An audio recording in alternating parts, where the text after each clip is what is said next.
It's in you that I find all I need and more. It's in you that I find all I need to reach. It's in you that I find all I need and more. It's in you that I find all I need to restore. Yahuwah, have your way and use me. Father, do a new thing. Yahuwah,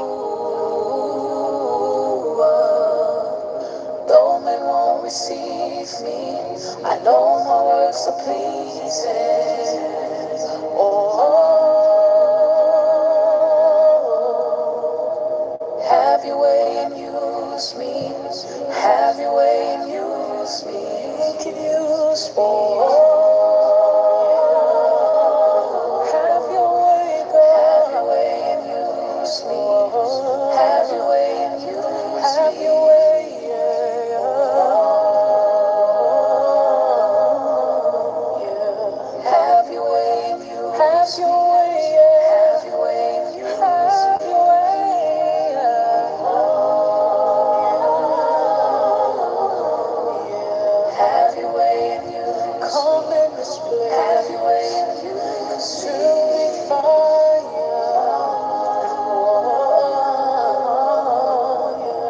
Have your way and use me. Have your way and use me. Have your way and use me. Have your way, yeah. You can have your way. Please use me.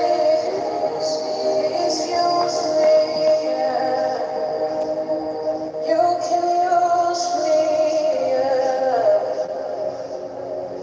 All is calling, Lord. Father, you can use me,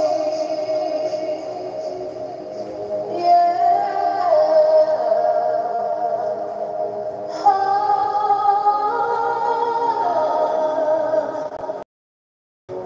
My will is yours. My life is yours. It's yours.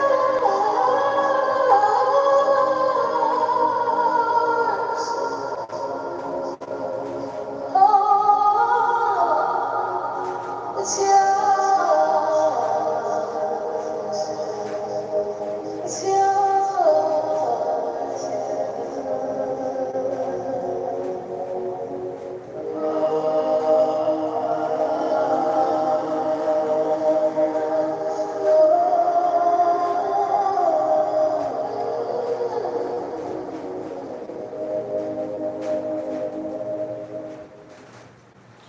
Hi, everybody. My name's Jason. I'm Caden. I'm Jaden.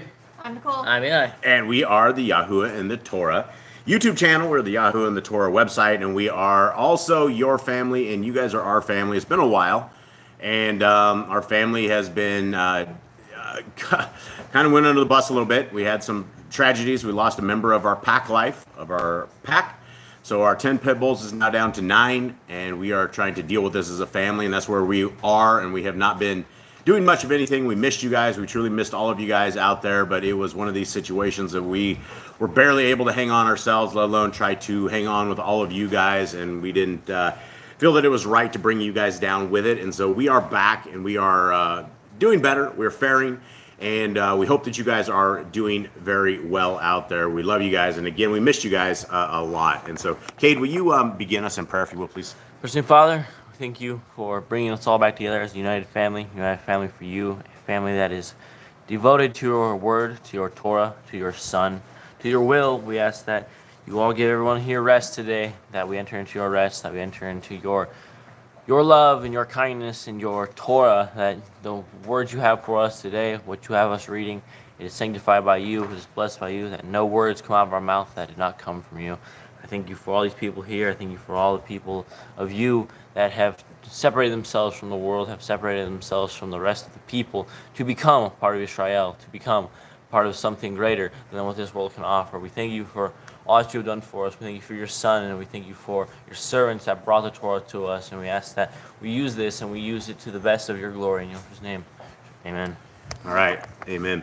All right, and so we want to, I guess this is a kind of a weird week for us too as well, because we are what we're going to show you guys is the very first part of our new application. As Jade is getting ready to do the Shema, we're going to show you guys this application, and you know, this is a, like I said, this is a weird week for us, because this is the final week that we will be reading as a family. And what that means is there's 5 humans in this house, there's 9 dogs.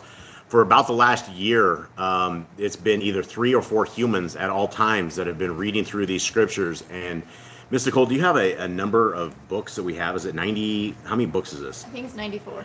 So when we are done this week, and we have 4 books left, we have the Writings of Abraham, we have the Book of the Ancients, and we have Adam and Eve Book 1 and Adam and Eve Book 2. And that has taken us, and we have brought this back. We've restored all the names, scriptures in this, so that every one of these writings that you guys will be reading here, hopefully very, very soon in this application, are all restored names. And we have spent literally the last year, as we are gearing down this week to actually go back into our farm and to go back into a normal life. I'm not even sure what life is going to look like for that, because we literally get up in the morning from the crack of dawn, we sit around a table and we read scriptures until the night falls. And it has been a very long year. This has been a very, very long project that we have been doing and that we've been putting together. Guys are almost done with this application on this. A lot of the books already.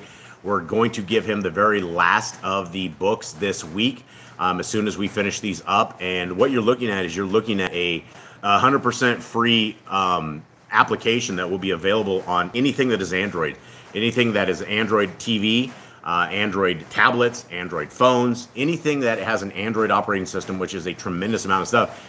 This will be completely available for. And Rian says, does the app have audio? It doesn't have audio. At some point, we could throw in audio at some point. But the app is because I'm a security nerd and I've been in the world for a very, very long time of IT stuff. It's 100% non-dependent on the internet. So this application is something that hopefully when it's done, it's not huge, but it will have 94 plus books that you will probably never find anywhere else. In one place. And as you can see from the program right here, this is what we have right here, right? And when the program first comes up like this, it shows, you can have, what you see is our basically Hero Yisrael, the Shema. This is what everybody that downloads this will get. And if you can see here, what we're going to do next is the Torah commands right there. And so right at the very beginning of this, and for those of you guys who have been with us on this channel, these should look very familiar to you guys, because these are the same Torah commands that we read every Shabbat. And so, Jade, read our Shema to us, if you will, please. Hear, O Yisrael, Yahuwah, our Elohim, Yahuwah is one. And you shall love Yahuwah, your Elohim, with all your heart, and with all your being, and with all your might. And these words which I am commanding you today shall be in your heart. And you shall impress them upon your children, and shall speak of them when you sit in your house, and when you walk by the way, and when you lie down, and when you rise up. And you shall bind them as a sign on your hand, and they shall be as frontlets between your eyes. And you shall write them on the doorposts of your house and on your gates. Okay, and so that is the Shema. That's the one. It's a couple of verses that we go through every single Shabbat when we're reading this, that we're doing it, and it comes across and it says Yahuwah Elohim is one. Yahuwah is one. Now, if you look at modern day religion, that is contrary to what modern day religion is. Modern day religion will have us believing that we have 3 gods, they're all in one. It's like an egg, there's a shell, there's a yolk, there's the inside stuff. It's all one egg, but there's 3 different things in it. And that's what I believed all my life, until I actually started reading scriptures. And when you read scriptures from the front of the book to the end of the book, there's no such thing. There's no such thing as a 3 deity in one thing anywhere out there. When you ask people to explain why they believe this, they don't have answers for you. They'll take you to one or two pieces of something where Messiah Yahushua says something like "I am," and because he says "I am," they say, "Well, that's it. Messiah and our Creator Yahuwah must be the same person." And it's not like that, right? That was a lie from the mouths of the Catholic Church in the 325 AD, nearly 300 years after our Messiah walked this lands, after all the disciples were dead, after all this, the chaos was come and gone. They decided this was their motto. And so they came up with this in the Creed of Nicaea, and they told everybody, and so they brainwashed everybody. And it doesn't matter what religion is out there. Most of the religions believe that Messiah and Yahuwah are the same entity. And so they will pray to our Messiah when there's nowhere in scriptures anywhere that Messiah says, pray to me. He never once. He says that his will is the will of his Father. He says he's only doing his Father's will. It has never been an I thing with Messiah. It is always a we thing. And it is not the Trinity is a scam. It is a bust. And, this is what we're trying to do. And so trying to get that through people's heads where, we try to get that indoctrination out of them. But we're going to do what we do every single Shabbat. And this is the cool Torah commands. Again, I'll give you guys a quick, this is a tour of the app. There's nothing here, right? We don't have any of the books there yet. You can't read anything yet. But everything else is functioning. Which is the framework. And so this week I'm hoping to get all of these books populated in here from these guys so we can start troubleshooting this and making sure it is good to rock and roll. And this will be available completely for free. I believe this is going to be a huge hit. I believe that people from all over the world will be able to download this, and there's never been an app like this out there. The Sefer has a kind of an app, but their translations are completely bad. They're just really, really, really bad. And Dr. Stephen Pigeon, when I was going, this is his fault. The whole fault that we're even doing the Hallelujah Scriptures thing is because of Dr. Stephen Pigeon. Because I went to him and I said, look, you had all these translations and you start sneaking in all of these updates in the Google Android app. And he goes, yeah, that's an overzealous translator and it costs us so much to redo it. We're just not going to redo it. So he left probably 70, 80 different verses with the wrong translations, with the wrong things out there. And since he wouldn't fix it, we decided we were going to scan the Hallelujah Scriptures. That was over a year ago at this point. Almost a year, Ms. Nicole says. And that is where we have been under an attack by the Hallelujah Scriptures for nearly a year. And even to this day, they are trying to take out this app. They don't want this app available to anybody. They don't want this free of charge. And this needs to go free of charge to absolutely everybody. And we're very, very excited about it. So what we're going to do right now is we're going to go over the Torah commands. And there is one bug I got to tell you guys about it right here. There's a font issue. And so it says, instead of saying Yahuwah right here, it says HWHYS. We know about this. We understand it. So when you see HWHY, that's Yahuwah. That's simply a font thing that is in the final bearings of being. It'll be in Paleo. Yeah, it'll be in Paleo Hebrew when you guys see that. And so there's obviously a difference between English and Paleo Hebrew when you're coming down to computer fonts and things of that nature. So what we're going to do right now is we're going to go over the laws, statutes, and commandments of our Creator. These laws, statutes, and commandments are amazing things. These are things that will absolutely change your life. It will absolutely change the way you look at the world. It will change the way that you treat people in this world. And it will enhance your kingdom walk. Inside of these laws, statutes, and commandments, which most people never know, we have an opportunity to understand the heart and the mind of our Creator. A lot of people don't understand what our Creator is. They don't understand how He acts, or they say that yes, he's very slow with His patience. He's slow to anger, but at some point He's going to be very quick to anger. And we have had and we've been given the greatest gift ever. And it is on us to understand what these commandments are. It is up to us to write this on the hearts, minds, and souls of our families. It is up to us, ourselves, to individually be the ones who are following these. And if you expect your kids to want to follow them, if you're not following them, if you're not part of the kingdom road, they're not going to want to be that either. They're going to follow what you have done as well. And Jeremy's talking about, Dr. Stephen Pigeon. Dr. Stephen Pigeon is I believe, a crypto Jew. I believe that he is a Talmudic Kabbalist, And that's one thing that we are absolutely not. People will say, oh, Jason, you have a nice long beard. You must be a Jew. And I'm like, no, I'm not a Jew. I believe in the Torah and the Torah only. And that is Genesis, Exodus, Leviticus, Numbers, Deuteronomy. The Jews have these books they call the Kabbalah. They have the Zohar. They have all of these hundreds, if not thousands, of outside commands that do not jive with Torah. In Torah, in the scriptures we're about to read right here, it tells us very clearly not to add to and not to take away from it. It is a Torah command. So when we take a Sunday and we decide that that is our new Sabbath day, we are breaking Torah. We are breaking Deuteronomy 4:2. And so when we are in that the understanding that we are not to break Torah, and anything that is outside of the laws, statutes, and commands, which we're just about to read, that does not jive with it, it's man-made traditions. And there's tons of them, right? Hanukkah is a man-made tradition. And you will have the Jews, and it's a super Christmas, right? They don't just keep one satanic day, they keep 7 of them, and they have gifts on every single day. There's nowhere in scriptures anywhere at all that says we should be keeping a festival that is a man-made thing. Purim. Purim is another thing that they have, that they keep. It's a man-made tradition, right? The days of Esther and the days of Hadassah. And those days, they decided to celebrate, they didn't get annihilated when they were about to get annihilated. And so now every year, everybody keeps this, right? It is all traditions of men. We have festivals. We have appointed times. We have days that we are supposed to be doing what our Creator has. One of them is today, the Shabbat. All right, so let's get through this real quick. All right, actually not real quick, but let's just go slow and steady, and let's hear, because there's a lot of people that will hear this for the very, very first time on this channel. And so, gentlemen, let's begin. Be fruitful. Multiply. Replenish the earth. Subdue it. Have dominion over the fish, fowl, and every living creature.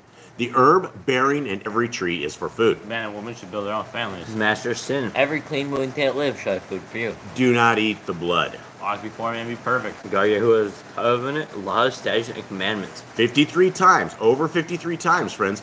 This is reiterated right here. I go over this, but there is a reason why this was reiterated over 53 times, to guard the laws of our Creator. Not so you can toss it on the cross and you can eat pork on the wrong day of worship. 8 days old. See? The way of Yahuwah. Remember Yahuwah's name for all generations. Keep the Passover, Pesach. The feast of unleavened bread, festival of matzah.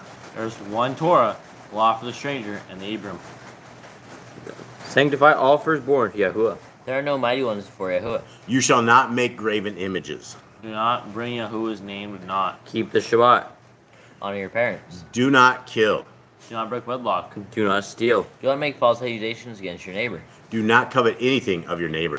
Do not make an altar from a rock that a tool has touched. Do not go up the altar by the steps. If a man steals cattle, he shall restore it 5 times. Yahuwah's Torah, laws for criminals. Do not lie with beasts. No sacrifice to other Elohim. Do not oppress the stranger, fatherless, or widow. Do not charge your brother interest. You buy your neighbor's raiment, return to him before sunset. Do not curse the ruler of your people. Do not eat what is torn of any beast. No false reports. Do not follow a multitude of evil. Do not judge unrighteously against the poor. Bring back your enemy's cattle from find going astray. Help the animals of your enemy. Stay away from rumors and gossipers. Take no bribes. Do not oppress a stranger. Love the stranger. Give your land rest in the 7th year. Do not mention any pagan names. Keep the feasts of Yahuwah. Do not kill your goat in his mother's milk. Obey the messenger Yahuwah sends before you. Do not bow down to other Elohim. Serve Yahuwah. Make no covenant with other Elohim or outsiders of the land. Do not make or use this anointing oil on a normal person.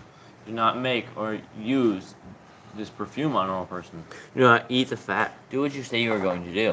Return what is your neighbor's. Obey Yahuwah's dietary laws. Women's time of separation. Obey Yahuwah's hygiene laws.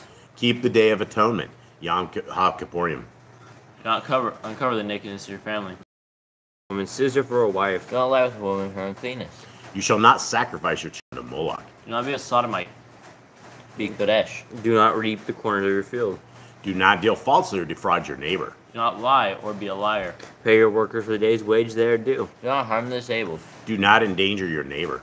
Do not hate your brother. Rebuke your neighbor for his sin. Love your neighbor as yourself. Do not diverse your cattle. Do not mingle your seed. Do not mingle linen and wool. Do not lie with a taken woman. Do not eat the fruit of the trees for 3 years. Do not Do not practice sorcery. Do not cut yourself for the dead. Do not round your beard or the corners of your head. Do not. Where are we at? 88. 88. Well, it's because Kate actually skipped one, so I was jumping around. I was trying to catch them all in there. So it's we are to the point. Do not cut yourself for the dead. Did I do that one? Do not get tattoos. We're on 88. 88. All right. Next, gentlemen. Do not prostitute your daughter. Do not defile your temple. Do not insult the medium. Respect your elders. Have correct weights and measures. Do not walk in the manners of the nation. Keep the feast of first fruits, Sabbath, Yom Kippur, and Pentecost. Keep the feast of trumpets, 𝐤𝐄𝐄𝐄.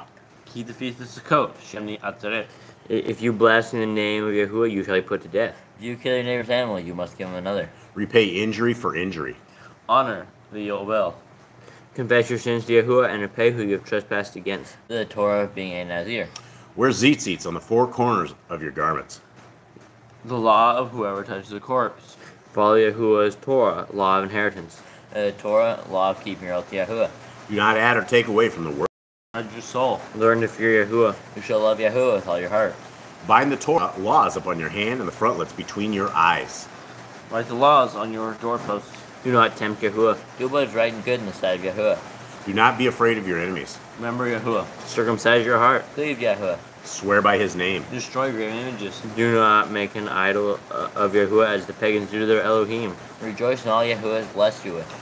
Do not do what is right in your own eyes. Do not hearken to the words of the false prophets. Do not make any baldness between your eyes for the dead. You shall not eat any abominable thing.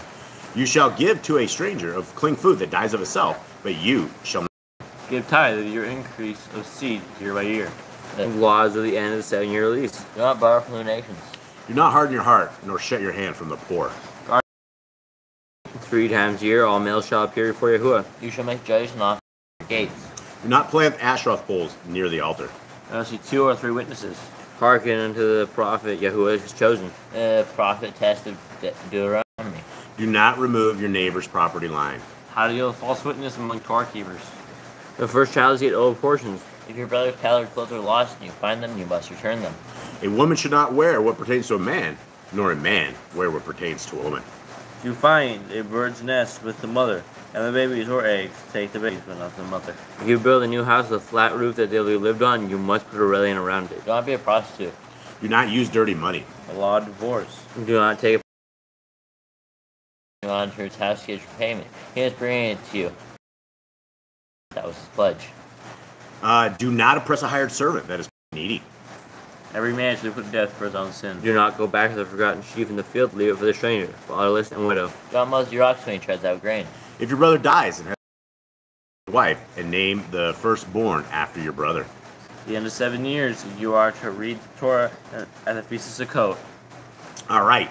So that is it, guys. These are these laws, statutes, and commandments that most of the world don't know about. And again, I want to, I guess, throw out my excitement about this app that we have. That is, there's no such app out there anywhere. That the very first thing that people can do is click on Torah commands, right? And they get all this kind of stuff. So as this app is released, guys, if you guys can keep us in prayer, that Yah's will be done, and this application, I mean, it really it's one of these things that could it could really change the world if Yah's willing to let it change the world, because this could get the restored names into people's hands. It's completely free of charge.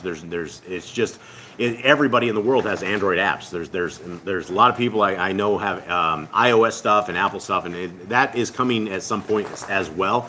But the majority of where we can get to people immediately right now is we can get scriptures into people's hands. They don't have to.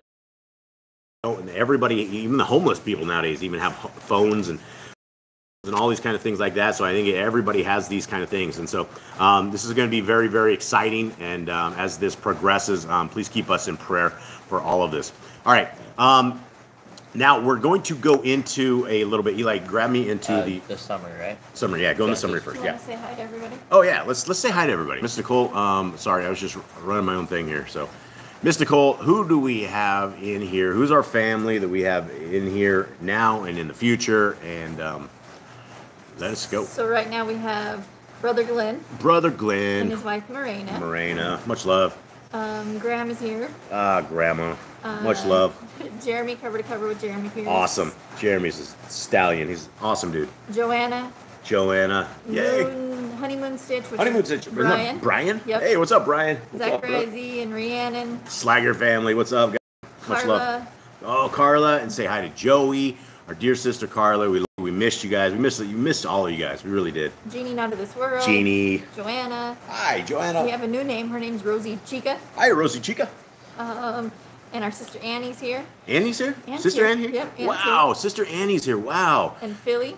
Philly. And maybe Ty. And Ty's here too. Oh, what's up, Ty? What's up, guys? Much love. I think I got everybody. If I missed anybody, I'm sorry, but I think I got everybody. Yeah, wow. That's some. Mama CA. Rihanna's mom is here too. Yeah, Rhiannon's mom. Hey, much love to you. Yeah. That's it. Oh, wow. This is amazing. Yeah, we really missed you guys. We really, really did. It was a sad Shabbat last Shabbat, and we're getting there. But you know, there's nothing like having family through all of this stuff, and we had a lot of outside hugs from you guys, and we really, really appreciated it. And we loved y'all, and we love y'all, and we really, really do appreciate you guys. All right, so since we are getting into Exodus, and considering it took us nearly a solid year on Shabbats to get through Genesis, 50 chapters, took us 52 weeks in the year, so it took us over a year to get through this. So what I thought we would do is I found this little summary this morning, some cliff notes on Genesis, and I'm going to go through these real quick, just so we don't jump right into Exodus, because Exodus is a little different than Genesis. Genesis is one of the bigger books of the Bible in terms of chapter-wise and as terms of content. So let's go over this and exactly what it was that we learned of in the book of Genesis. Okay, Genesis 1. And again, this is a guy that has pagan names out here, so I'm just going to replace him with my own stuff. Yahuwah created the heavens, the earth, and everything that lives. He made humankind in his image and gave them charge over the earth. Genesis 2. Yahuwah formed a man and gave him the garden in Eden, except the tree of good and evil. Yahuwah made a woman as his partner. Genesis 3. The serpent deceived the woman. She and Adam ate from the tree. The ground was cursed, and Yahuwah sent Adam and Kawa out of the garden. Genesis 4. Kawa, or who you guys know as Eve, Eve's son made offerings to Yahuwah. Only Abel's was acceptable, so Cain killed him. Abel's blood cried out to Yahuwah, and Yahuwah sent Cain away. Genesis 5. Adam's line was Seth, Enosh, Canaan, Mahalalel, Jared, Enoch, Methuselah, and Noah, or Noach, as the correct names. Noah's sons were Shem, Ham, and Japheth. And we learned from the extracurricular books where Ham actually came from, and we figured out how the giant line continued on after the ark incident. Okay, Genesis 6. Humankind corrupted the earth with evil.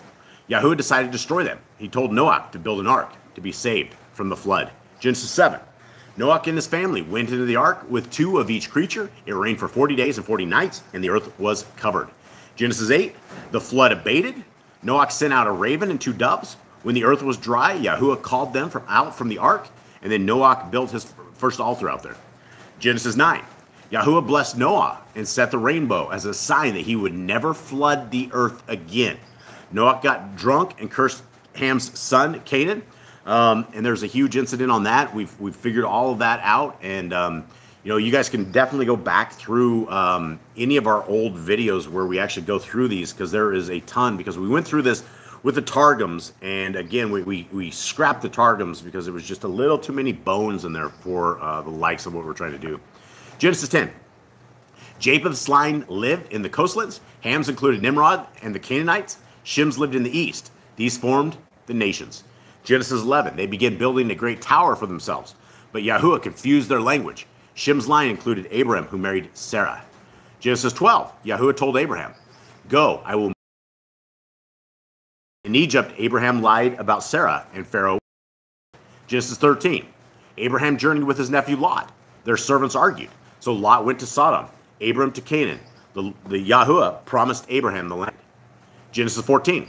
The kings went to war and took Lot captive. Abraham rescued Lot. Melchizedek blessed Abraham, and Abraham gave him a tenth of everything. And most people know who that Melchizedek is. That is Shemuel, who is the son of Noach, who was the Melchizedek. You don't get a lot of that in actual scriptures who it was. You just hear that a Melchizedek priest came by and Abraham gave him 10% of everything, and it doesn't make sense unless you have all of the extracurricular books. And one of the books that we're reading right now is the Writings of Abraham and the Order of the Ancients, where it talks a lot about this. Genesis 15. 𝐉𝐄𝐄 promised Abraham an heir and many descendants. Abraham believed. He was told that they would be enslaved, but then would return. 16. Sarah told Abraham to have children with Hagar. Hagar conceived, then ran away, but an angel sent her back. Hagar's son was Ishmael. 17. 𝐉𝐄𝐄 made a covenant with Abraham and renamed him Abraham. He renamed Sarai Sarah and promised him a son. The men were circumcised. Genesis 18. 3 visitors came and said that Sarah would have a son next year. Sodom was very evil. Abraham pleaded with 𝐉𝐄𝐄 for the city. 19. Angels took Lot out of Sodom. The city was destroyed by fire, and Lot's wife was turned to salt. His daughters had children for him. And again, that was, there's far more to that entire story than the girls just liquoring up their father and getting him drunk and having kids. Genesis 20. In Gerar, Abraham said, Sarah is my sister. King Abimelech took her, but 𝐉𝐄𝐄 warned him in a dream. He restored Sarah to Abraham. Genesis 21, as promised, Sarah had a son, Isaac, Yitzchak. She had Hagar and Ishmael sent away, but 𝐉𝐄𝐄 preserved them. Abraham and Abimelech made a treaty. Genesis 22, 𝐉𝐄𝐄 told Abraham to sacrifice Yitzchak, and Abraham obeyed. An angel stopped him. Then 𝐉𝐄𝐄 provided a ram instead and blessed Abraham. 23, Sarah died in Kiriath Arba. Abraham asked the Hittites for a burial site. He bought a cave from and buried Sarah there. And this was another one of these amazing parts of the entire scriptures where our Creator had already given Abraham all of this complete land and everything he had already been stepping on, but yet this guy was so humble that he got on his knees to the children of Keth and to the people of Kiriath Arba, and he asked them, he said, please let me pay you full price for this cave. I don't want anything. And they were willing to give him this, but Abraham was such a honest individual that he went and he got on his knees to him in obeisance. Okay, 24. Abraham's servant went to Nahor to find a wife for Isaac. He met Rebekah by the well. She went back with him and married Isaac. And again, there's a tremendous amount of more stories on that entire situation when you bring the extracurricular books into it. And for just basic understanding, it's a good understanding, but there is just a lot more to the entire Isaac and Rebekah story. 25. Abraham died and was buried with Sarah. Isaac and Rebekah had twins, Esau and Jacob. Esau sold his birthright to Jacob for a meal. And again, it's one of these things that it doesn't make any sense. This guy has a bowl of lentils, and he comes in and he's like, hey, sell me your birthright. Nobody in their right mind is ever going to do that, right? It doesn't make any sense unless you understand that Esau had just gone and killed the greatest king who had ever walked the earth, which was King Nimrod. He just shot him and cut off his head. And he was a dead man. He was a dead man walking. There was no reason for this guy to even be alive. And he probably wouldn't be alive in the next 2 days, because when they figured out that he was the one that killed the king of the earth, Nimrod, they were going to kill him. So he went and sold his birthright. Probably a bad idea, but it was ordained by Yah. And so they sold it to him. And so those are the extra things that you get in the extra books. Genesis 26. In Gerar, Isaac lied about Rebekah. He grew so rich that Abimelech sent him away. He dug wells, and at Beersheba, 𝐉𝐄𝐄 blessed him. 27. Rebekah and Jacob tricked Isaac into giving Jacob his blessing. Esau vowed revenge, so Rebekah told Jacob to go to her brother Laban. 28. Isaac sent Jacob to marry one of Laban's daughters. On the way, Jacob dreamed of a ladder reaching to heaven, and 𝐉𝐄𝐄 blessed him. Genesis 29. Jacob worked for Laban 7 years to marry Rachel. But Laban gave him Leah and made him work 7 more for Rachel. Leah had sons. And again, that story is crazy as it is, but when you hear the rest of the details of the story, it's madness. It's a madhouse. Genesis 30. Rachel's maids had sons for Jacob. Then Leah's maid. Then Leah, finally, Rachel had a son. Laban allowed Jacob flocks as wages to stay. 31. 𝐉𝐄𝐄 told Jacob to return home. Jacob left in secret, and Rachel took Laban's idols. Laban chased Jacob, but they made a treaty. Kind of made a treaty. When you get to the rest of the books, you will see that Laban sent his kids on to Esau to get Jacob completely owned. So, and Laban was cursed for that as well. Genesis 32. Jacob heard that Esau was coming to meet him. He was afraid and sent gifts. That night he wrestled with a man who renamed him Yisrael. Esau, 33. Esau and his men arrived. Jacob bowed down, but Esau ran to embrace him. Jacob settled near Shechem and built an altar. Genesis 34, Shechem raped Jacob's daughter and asked to marry her. Jacob's son told him to circumcise his men. Then Shimeon and Levi killed them. And again, there's a tremendous amount more to these stories that in the extracurricular books. Genesis 35, Jacob went to Bethel, and Yahuwah renamed him Israel. They journeyed on. Rachel having Israel's 12th son. Isaac died in Hebron. 36, Esau's sons were Eliphaz, Reuel, Jeush, Jalem, and Korah. Esau and his family moved away to Seir. They became the Edomites. Genesis 37, Joseph was Israel's favorite son. He had dreams, and his brothers were jealous, so they sold him. He was bought by Potiphar in Egypt. Again, tremendous amount of more details along the way. 38, Judah's son and Onan died, leaving Tamar a widow. Judah sent her away, but she put on a veil, and he slept with her. She had twins. And again, that's a very cliff-noted segment of this. So much more in all of that entire situation. Genesis 39. Potiphar put Joseph in charge of his house. His wife tried to seduce Joseph, then lied about it. So Potiphar put Joseph in prison. Genesis 40. Pharaoh put his cupbearer and baker in prison. Joseph interpreted their dreams. The cupbearer was restored, but the baker was hanged. 41. Pharaoh had a dream and called for Joseph to interpret it. The dream predicted a famine. Pharaoh put Joseph in charge of all Egypt. Genesis 42. Joseph's brothers went to Egypt to buy grain, but didn't recognize him. He kept Simeon in prison and sent the rest to fetch Benjamin. 43. When the grain ran out, Joseph's brothers went back to Egypt with Benjamin. Joseph invited them to his house and gave them a feast. 44. Joseph hid his cup in Benjamin's sack, then sent a steward after his brothers. Judah offered himself as a slave instead of Benjamin. 45. Joseph told his brothers who he was. They were afraid, but he told them, Yahuwah sent me here. His brothers went to fetch their father. 46. Yishmael sent out with all his household. Yahuwah told him not to be afraid. Israel and all his family came to Egypt, and Joseph met him. Genesis 47. Pharaoh allowed Joseph's family to settle in Goshen.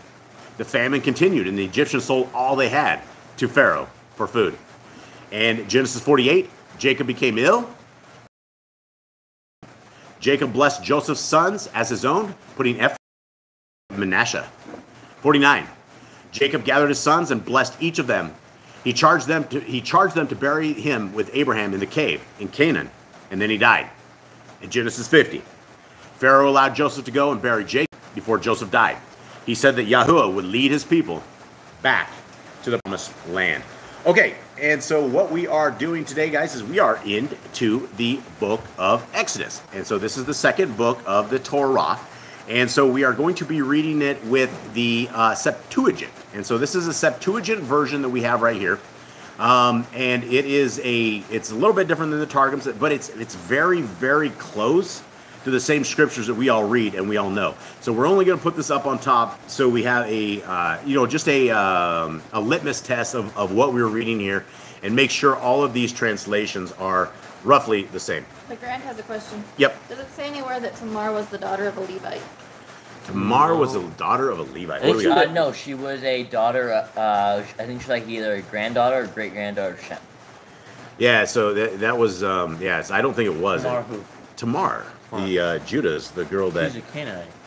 No, Tamar wasn't Canaanite. No, Tamar wasn't the Canaanite. It said, No, I she was legit. It was in one of the books of Jasher. She was like one of the. She's either granddaughter, or great granddaughter of Shem.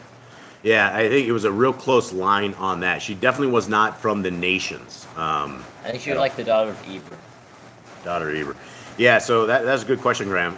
We could probably find that for you here real easily here in a bit. All right, so here we are, everyone. So at the top is this is the Septuagint, and Miss Nicole went through Exodus yesterday in this version, and also the which version did you go through? Masoretic text. The Masoretic text.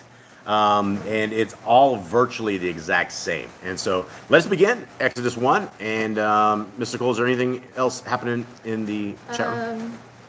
Bobby Z just joined. Hey, what's up?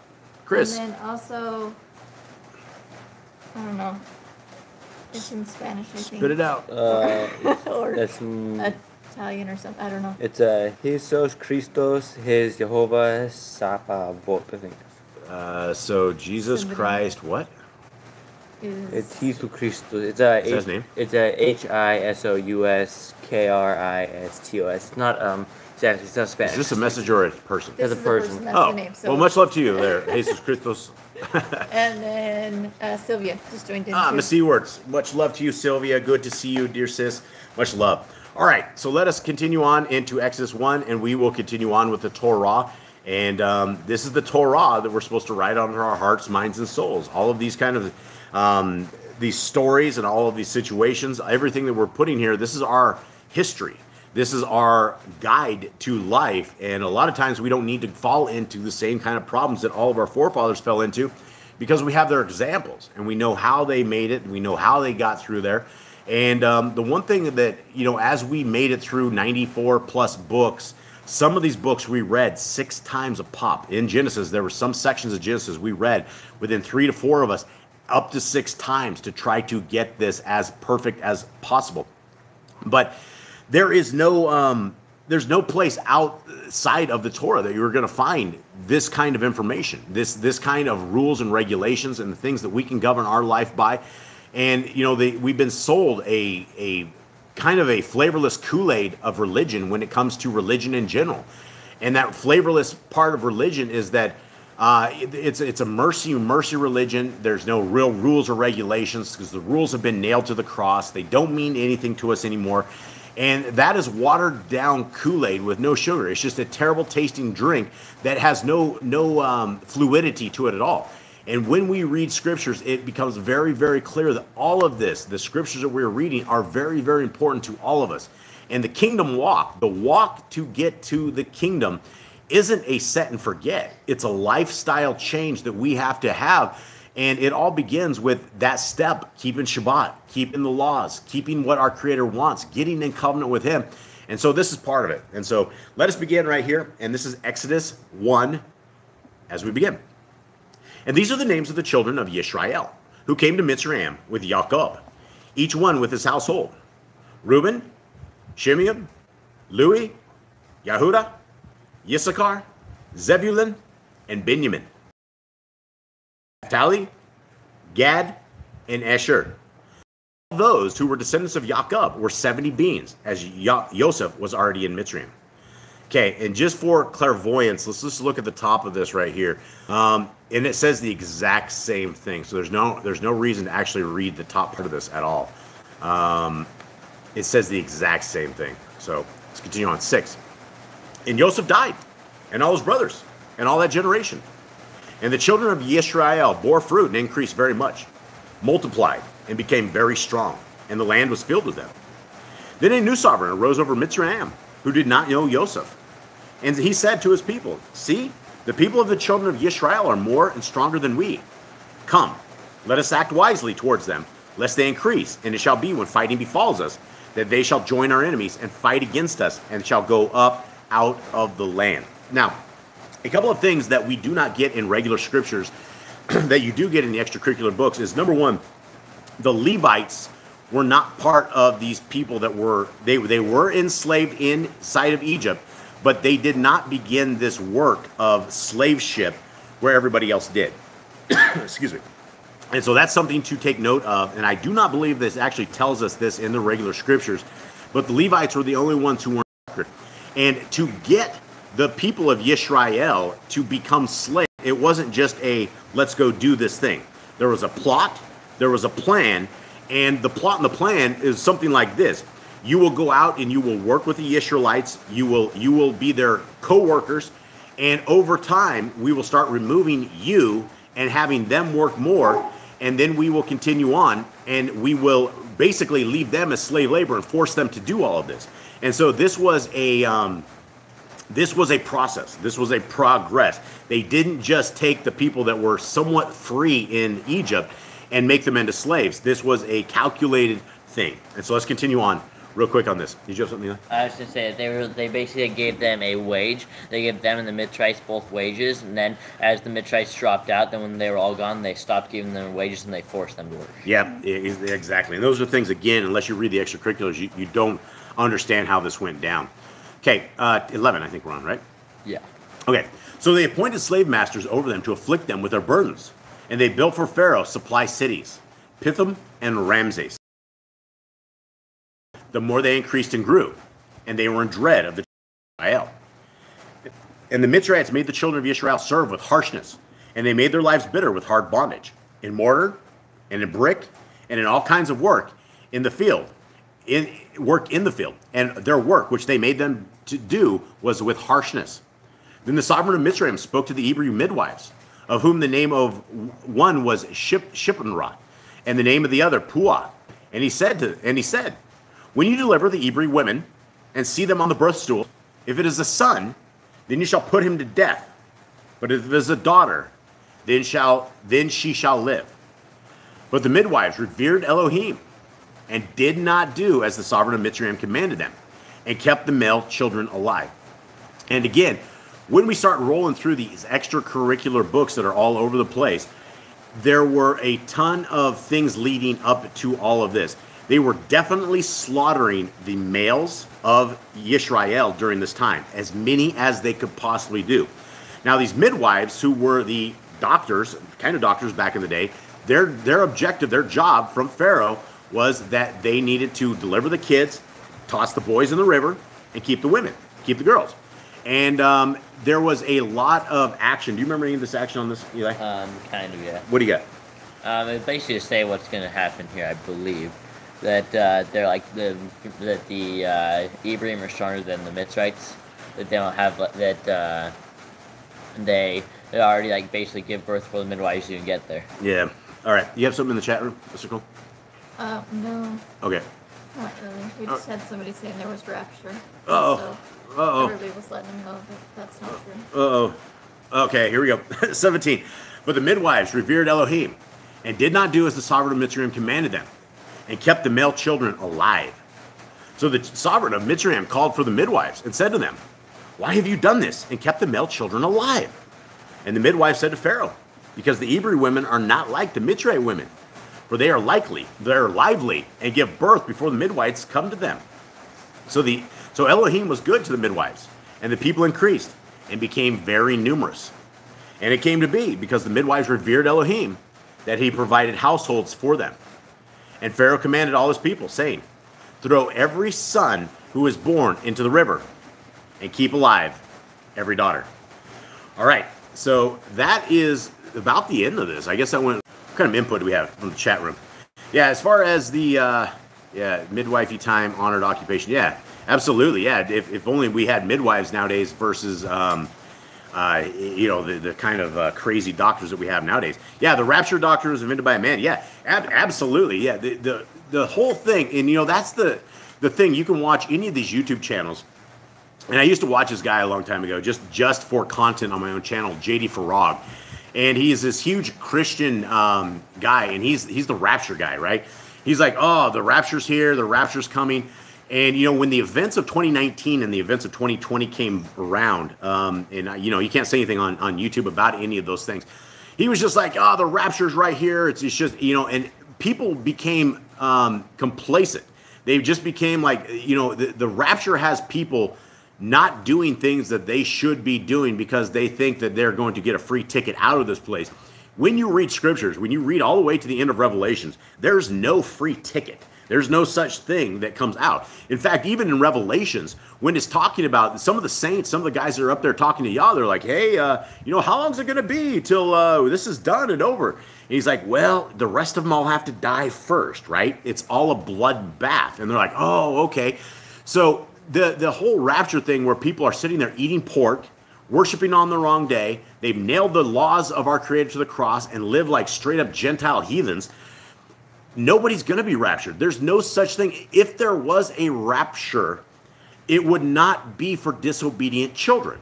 Can you believe that our Creator would go through all that he did, spending time with the children of Israel, sending his son as the ultimate sacrifice to be tortured, to be slaughtered, to be hung on a tree, and then go, you know what? It's okay. You guys can continue eating your pork. You can have some lobster, eat some shrimp. My son's going to come and whisk you disobedient children away because I like disobedience. I really love disobedient children. And in fact, you can look all through scriptures and you can see what happens to all the disobedient children. And for those who do not know, I'm being completely facetious because the disobedient children always get owned. right? There is no place in the kingdom for people who are disobedient to our Creator. And that is why these laws, statutes, and commandments that we go over on Shabbat is the way into the kingdom. And it's not a guaranteed salvation. There's no such thing as guaranteed salvation. If you're listening to people who are like, well, this is how you get saved. You need to raise your hand and repeat after me. I'm a sinner. I want to go to heaven. Come into my heart, right? All of those things are not in scriptures. They do not exist. And so all of these Romans road to salvations, which the Christians will sit there and preach and teach, that's not real. If your God, your lowercase Elohim is Shaul, brother Shaul, and you have put everything that you have on a few of his letters that were not to you, to a time that was not to you, to an assembly that was not to you, to people with problems that were not you, and you decide that you are going to make that doctrine, this is your fault. Don't go blaming Paul when you end up in hell because you believed somebody, a man, other than our Elohim Most High. Our Elohim Most High says, obey my laws, statutes, and commandments for all time. I will be your Elohim. You will be my people. That's it, right? There's all these other things and the ways to get to the Shamayim, the ways to get to heaven, the rapture. It's not real. And if we would just sit down and read this scriptures and read it with a clear heart, with a clean heart, with clean hands, and put away all of our past indoctrination, put away all of our past programming of religion, and come to our Creator, that's where I think that salvation is able to be found. But it's definitely not sitting in a 501c3 church on a Sunday, going to a pork potluck at the end of it and eating unclean food. And so, guys, I think that's it. I think we are going to end this. Before we do that, Jade has a Aaronic blessing. And just like back in the days when Moshe told Yah told Moshe and Aaron to bless the people of Yisrael in this way, we would also like to bless you guys in this same way. Jade, please read this with us. And Yahuwah spoke unto Moshe, saying, Speak unto Aaron and unto his sons, saying, On this way you shall bless children of Yisrael, saying to them, Yahuwah bless you and guard you. Yahuwah make his face shine upon you, and be gracious unto you. He will lift up his countenance upon you, and give you peace. And they shall put my name upon the children of Yisrael, and I will bless them. Okay.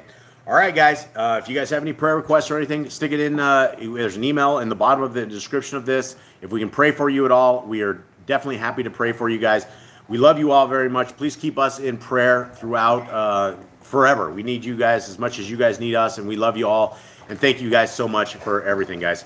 All right, and the dogs are going to go at it. We'll just apologize right now before they go at it. We didn't know if they'd go at it. Eli, hit it. Hit it, Sam.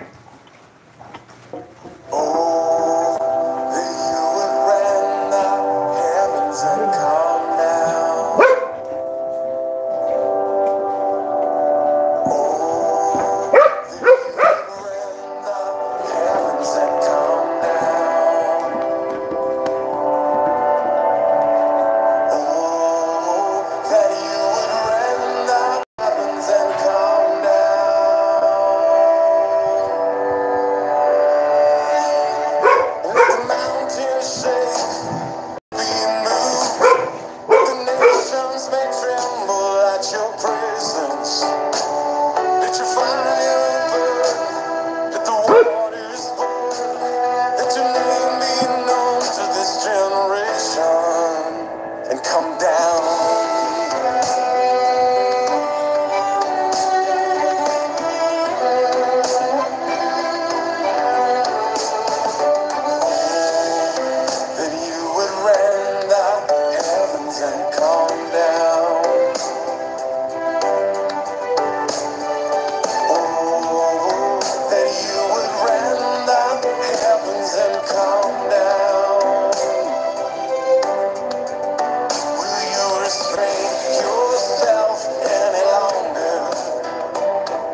right, everybody. So I saw the message from Worldwide Widow on there. Yeah, brother, the tares are the wicked, right? It's the wicked, the lawless ones. The ones who do not care, the ones who are just, a majority of the world. And so, yeah, that you are absolutely correct on that. All right, everybody, we love you guys very, very much. May Yahuwah bless you and keep you. May his light forever shine upon you. May his grace find you. May his Torah forever surround your life. May his son, Messiah Yahushua, forever be your king. And may we forever meet up together in the kingdom to come. We love you guys very, very much. Have a wonderful day. We love you. Shabbat. Shalom.